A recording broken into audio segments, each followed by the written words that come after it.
大家好，我是田园，今天给大家分享一个白糖酥饼的做法。首先我们准备150克的普通面粉，然后再加入10克白糖，接着我们用筷子先把它们充分搅拌均匀，搅匀后我们再少量多次的加入大约85克的清水，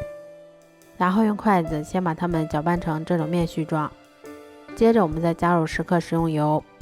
最后再把它揉成像这种偏软一些的光滑面团。揉好后再给它盖上保鲜膜，让它先松弛10分钟。接着我们在另外一个大碗里面先加入120克的普通面粉，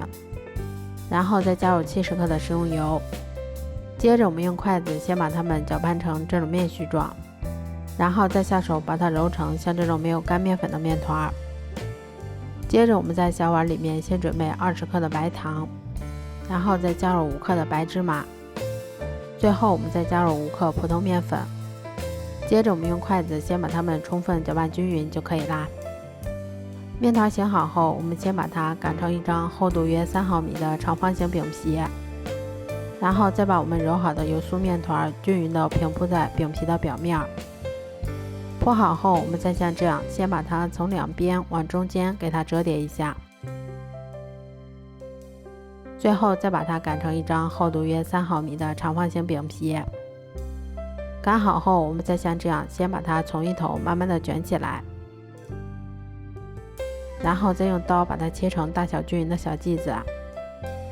我们取一个小剂子，先用手把两边切口的地方给它捏严，然后再把它按压成小饼的形状。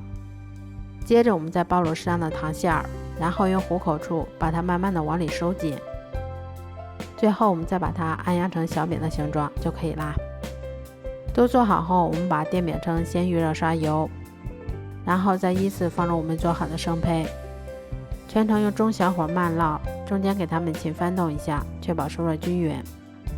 最后一直烙至两面金黄后就可以出锅啦。